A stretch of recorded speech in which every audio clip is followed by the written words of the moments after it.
ఒక మణిపూర్ లాంటి పరిస్థితి తెలుగు రాష్ట్రాల్లో వచ్చినా ఆశ్చర్యపోవలసినటువంటి అవసరం లేదు. పోలీసు వారిని కూడా కంట్రోల్ చేసేటటువంటి స్థాయికి ఆర్ఎస్ఎస్ బజరంగ్ దళ్ విహెచ్పి కార్యకర్తలు ఆ స్థాయికి వాళ్ళు ఎదిగిపోయారు అంటే దేశంలో స్వాతంత్ర్యం ఉందా? వాక్ స్వాతంత్ర్యం ఉందా? మన దేశంలో న్యాయం జరిగేటటువంటి పరిస్థితి ఉందా? మత ఘర్షణలకి దారి తీస్తున్నటువంటి అంశాలు ఏవైతే ఉన్నాయో ఆ అంశాల మీద పోలీసు వారు దృష్టి పెట్టకపోవడం ఇది చాలా చేతగానితనమే అని చెప్పుకోవాలి. మా కష్టం వస్తే ప్రభుత్వ అధికారులు మాకు అండగా నిలబడరు. కోర్టులు కూడా నిమ్మకి నీరెత్తినట్లు చూస్తూ ఉంటే ఇంకెక్కడ ప్రజాస్వామ్యం?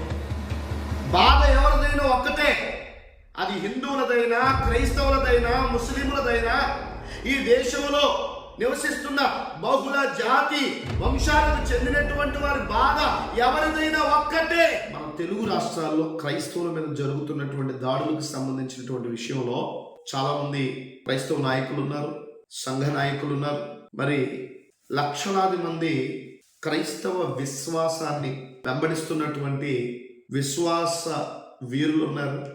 వీళ్ళందరూ ఉన్నప్పటికీ కూడా మతోన్మాదులు క్రైస్తవ్యం మీద ముప్పేట దాడి చేస్తూ ఉంటే సైలెంట్ గా ఉండడం, కేవలం యూట్యూబ్లకు పరిమితమై లేకపోతే వార్తా ఛానళ్లకు మాత్రమే పరిమితమై స్టేట్మెంట్ల వరకే పరిమితమై ఉంటే దేశంలో క్రైస్తవులకు ఏ విధంగా న్యాయం జరుగుతుంది?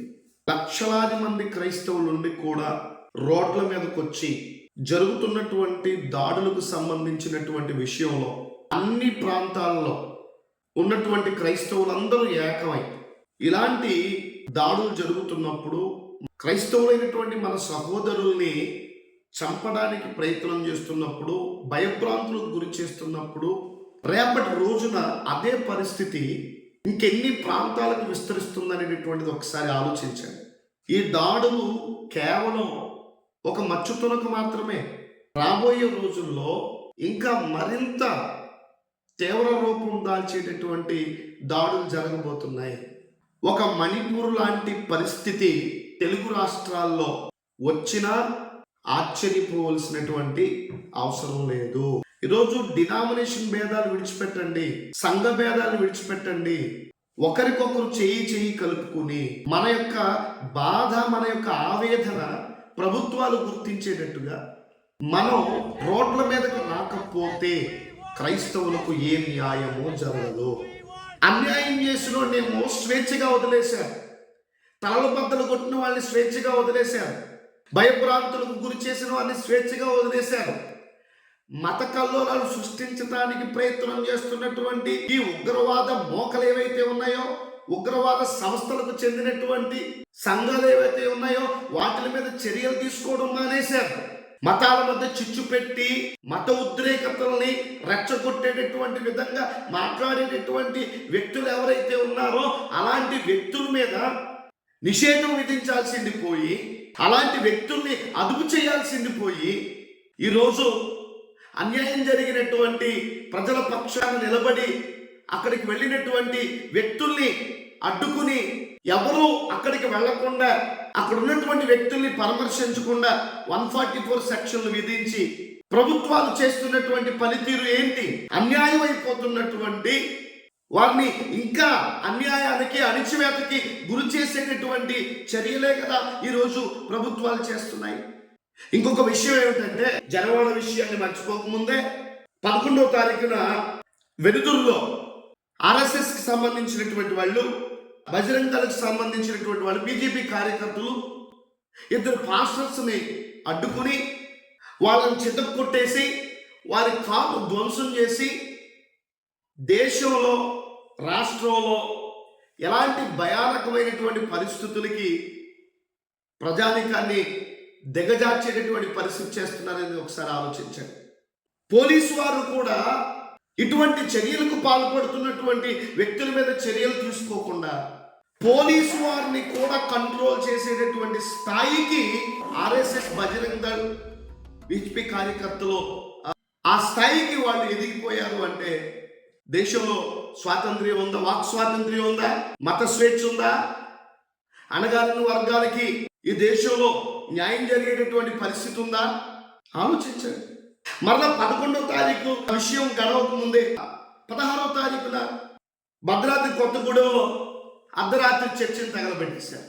మరలా ఆ విషయం మరొక ముందే 19వ తారీఖు రాత్రి 2 గంటలకి ఒద్దివర్రు వెళ్లే దారిలో ఉన్నటువంటి బైబిల్ మిషన్ చర్చిని గుర్తు తెలియనటువంటి వ్యక్తులు తగలబెట్టేశారు. ఈరోజు ఎన్ని మత సంబంధమైనటువంటి దారుణాలు, మందిర దహనాలు, వ్యక్తుల్ని హింసించటాలు, భయభ్రాంతులకు గురి చేయటాలు, ఇలాంటి పరిస్థితులు నెలకొల్పుతూ రాష్ట్రంలో మత ఘర్షణలకి దారి తీస్తున్నటువంటి అంశాలు ఏవైతే ఉన్నాయో ఆ అంశాల మీద పోలీసు వారు దృష్టి పెట్టకపోవటం ఇది చాలా చేతగానితనమే అని చెప్పుకోవాలి. ఒక రకంగా క్రైస్తవులు అణగారిన వర్గాలకు చెందినటువంటి వారి యొక్క విశ్వాసాలు ఈ దేశంలో వెలుచూపుకి గురవుతున్నాయి, వివక్షకు గురవుతున్నాయి అనేటటువంటిది స్పష్టంగా అర్థమవుతుంది.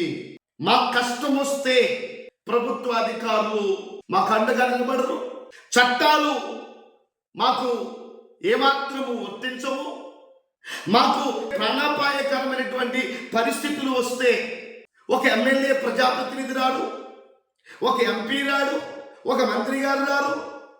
తెలుగు రాష్ట్రాల్లో మత విద్వాంసానికి సంబంధించినటువంటి ఎన్ని చర్యలు క్రైస్తవుల మీద, మైనారిటీల మీద భయభ్రాంతులకు గురి చేసేటటువంటి పరిస్థితులు ఈ 5 సంవత్సరాల కాలంలో జరిగాయని ఒకసారి ఆలోచించండి.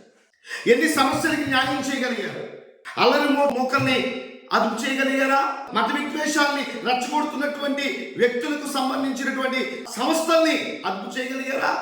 అన్నదమ్ముల్లాగా, అక్కచెల్లెల్లాగా కలిసిమెలిసి ఉంటున్న వారి మధ్య మత విద్వేషాన్ని, విషాన్ని నింపుతున్నటువంటి వ్యక్తుల్ని, వారి సంస్థల్ని మీరు బ్యాన్ చేయగలిగారా? మీరు ఎందుకు చర్యలు తీసుకోలేరు? ఈ దేశంలో ప్రజాస్వామ్యం లేదా? ప్రజాస్వామ్యం అనేది ఇంకా బతికి ఉందా, లేకపోతే ప్రజాస్వామ్యం మాటున మతరాజ్య స్థాపన జరుగుతుందా? ఈరోజు ఆలోచించాలి. సోషలిస్టులు ఉన్నారు ఈ దేశంలో, సాంఘిక సంస్కర్తలు ఉన్నారు ఈ దేశంలో. ఈరోజు మత స్వేచ్ఛకు, వాక్ స్వాతంత్ర్యానికి ఎంత భంగం కలుగుతుందనేది ఒకసారి ఆలోచించండి. ఒక క్రైస్తవుడు కానీ, ఒక క్రైస్తవ మిషనరీ కానీ, ఓ క్రైస్తవ విశ్వాసి కానీ, లేకపోతే ఓ మైనారిటీ వర్గానికి చెందినటువంటి వ్యక్తులు కానీ హిందువులు పూజ చేసుకుంటున్నటువంటి గుడిలోనికి వెళ్ళి అల్లాహు అక్బర్ అని చెప్తున్నారా? లేదంటే క్రైస్తవులు యేసునామం జపించు అని చెప్పారా? ఎవరికి చెప్తున్నారు? ఏ టెంపుల్లోనికి వెళ్ళి చెప్తున్నారు? ఈరోజు ఆర్ఎస్ఎస్, బజరంగ దళ్ మత విద్వేషాల్ని రెచ్చగొట్టడానికి కారణమైనటువంటి హిందూ సంస్థలు ఏవైతే ఉన్నాయో ఆ సంస్థలకు చెందినటువంటి వ్యక్తులు, కార్యకర్తలు మందిరాల్లోనికి చొరబడి, మసీదుల్లోనికి చొరబడి, క్రైస్తవుల ఇళ్లలోనికి చొరబడి వ్యాపారాలు చేసుకుంటున్న వారి మధ్యకు వచ్చి రాష్ట్రంలో జరిగిస్తున్నటువంటి విధ్వంసం ఎంత బాధకరమైనటువంటిదిగా ఉంది.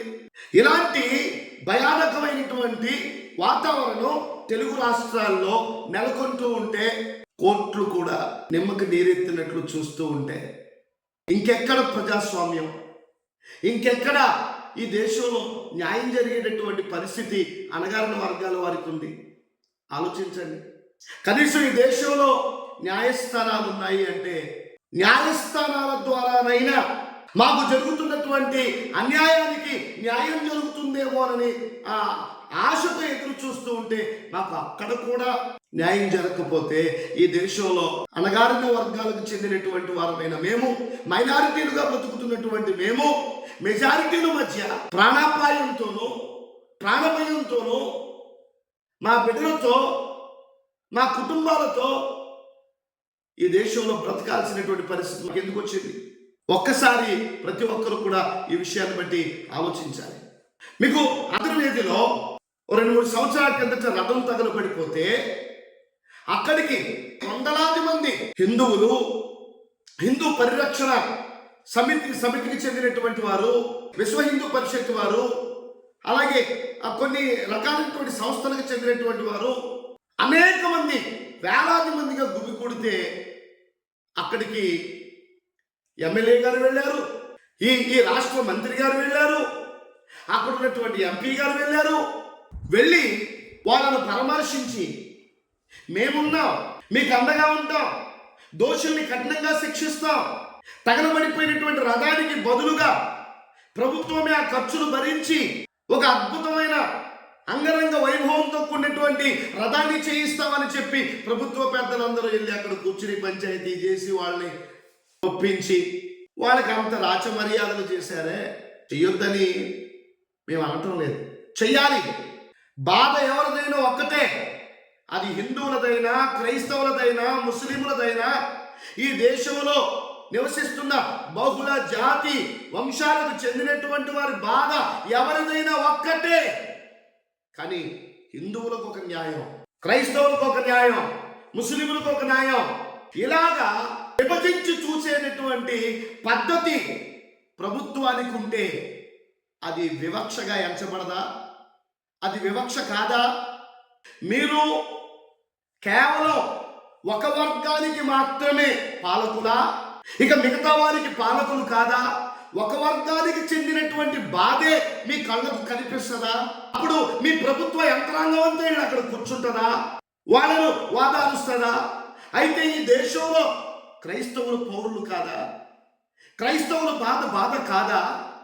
జనవాడలో జరిగినటువంటి దారుణం విషయంలో ఏ మంత్రి గారు వెళ్ళారు? ఏ ఎమ్మెల్యే గారు వెళ్ళారు?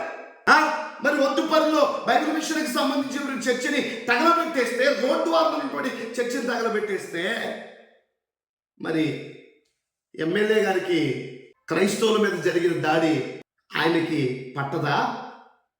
మంత్రి గారికి పట్టదా? ఆ నియోజకవర్గ ఎంపీ గారికి పట్టదా? ఒకసారి ఆలోచించండి. అంటే అంతర్వేది అంశం రాష్ట్ర ప్రభుత్వానికి ఛాలెంజింగ్ అంశం. క్రైస్తవ మందిరాలు తగలబడిపోతే, క్రైస్తవ విశ్వాసుల్ని అర్ధనగ్నంగా ఊరేగిస్తే, వాళ్ళ ప్రాణాలు తీస్తే, వాళ్ళ తలలు నరికితే, దేశంలో ఉన్నటువంటి ప్రభుత్వానికి, ఈరోజు రాష్ట్రంలో ఉన్న క్రైస్తవ దేవాలయాల్ని కొందరు తగలబెట్టి సునకానందాన్ని అనుభవిస్తూ ఉంటే, అక్కడ కూడా ఒక ఎమ్మెల్యే కనబడ్డు, ఎంపీ కనబడ్డు, మంత్రి గారు కనబడరు, ప్రభుత్వ యంత్రాంగం కనబడదు. ఈరోజు ఎక్కడండి ఈ దేశంలో న్యాయం? ఎక్కడండి ఈ రాష్ట్రంలో న్యాయం? క్రైస్తవులకు ఎక్కడుందండి ఈ తెలుగు రాష్ట్రాల్లో భద్రత? దయచేసి క్రైస్తవ నాయకులారా, విశ్వాసులారా, మేల్కోండి, మేల్కోండి. మీరు చూడండి, అంతర్వేది రథం తగలబడినప్పుడు హిందువులు అందరూ ఒక్కటై ఏ రీతిగా ప్రతిఘటించారో ఒకసారి చూడండి. అప్పుడు ఎమ్మెల్యే అంటే ఎవరైనా వస్తారు. ఈరోజు మరి ఒద్దుకూరులో మందిరం తగలబడిపోయింది అంటే ఆ చర్చికి 200 మంది విశ్వాసులు ఉన్నారని చెప్తున్నారు. రోడ్డు మీద అంతమంది కనబడుతున్నారు.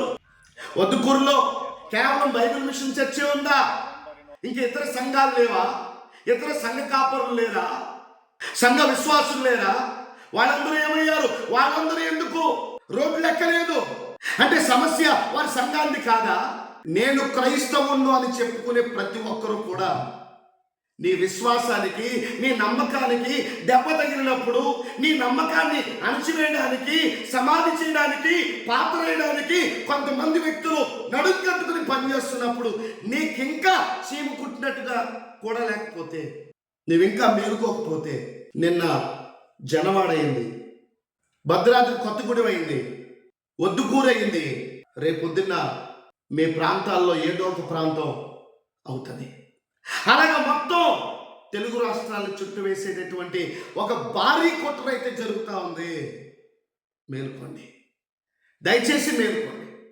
సంఘభేదాలను విడిచిపెట్టండి, సిద్ధాంతాలను విడిచిపెట్టండి, సమస్తాన్ని విడిచిపెట్టండి. యేసు క్రీస్తు ప్రభుని సొంత రక్షకునిగా అంగీకరించాం. మన విశ్వాసాన్ని కాపాడుకోవాలి. సహోదరులు ఐక్యత కలిగి చేయి కలిపి ప్రభుత్వమే మన యొక్కకు దిగి వచ్చేలాగా చేయాలి. వాళ్ళ గుళ్ళో సేవ కదిలినట్టు అనిపించిన ఎమ్మెల్యే గారు వెళ్ళిపోతారు, ఎంపీ గారు వెళ్ళిపోతారు, మంత్రి గారు వెళ్ళిపోతారు. మరి వారి ఓట్లతోనే ప్రభుత్వాలు నడిపించుతున్నాయి కదా. క్రైస్తవులవి ఓట్లు కాదు కదా, మైనారిటీలు ఓట్లు కాదు కదా, అనగాని వర్గాలకు చెందినటువంటి వారి యొక్క విశ్వాసాలు కాదు కదా. ఈ దేశంలో చట్టాలకి, చట్ట పరిధిలో పనిచేసేటటువంటి వ్యక్తులకి మా విశ్వాసాల మీద, నమ్మకాల మీద, మా మందిరాల మీద ఎంత చిత్తశుద్ధి ఉందో చాలా స్పష్టంగా అర్థమవుతుంది.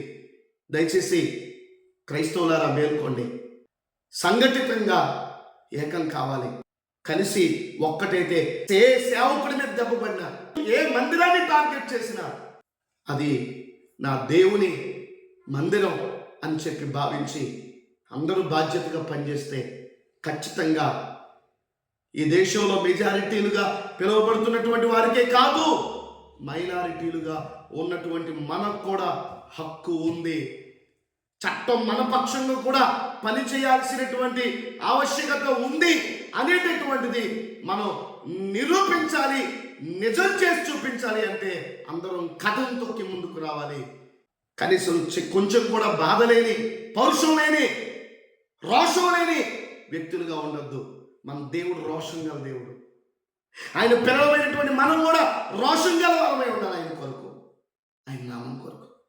కాబట్టి దయచేసి ఈ దాడుల విషయంలో ప్రతి క్రైస్తవుడు స్పందించి కథం తొక్కి ప్రభుత్వాల మెడలో వంచి బలమైనటువంటి చట్టాలు చేయించుకునే వరకు కూడా మనం ముందుకెళ్లాల్సిన ఆవశ్యకత ఉంది. ఎప్పటికైనా మేలుకోవాలని అందరికీ ప్రభువైనటువంటి యేసుక్రీస్తు నామాన్ని బట్టి ఆంధ్రప్రదేశ్ కన్వర్ట్ క్రిస్టియన్ అసోసియేషన్ అధ్యక్షునిగా మీ అందరికీ కూడా పిలుపునిస్తూ ఉన్నాను. కాబట్టి ఒక్కసారి ఆలోచించండి, ఈ ఆవేదనని గుర్తించాలని మీకు మరొకసారి మనం చేసుకుంటున్నాం.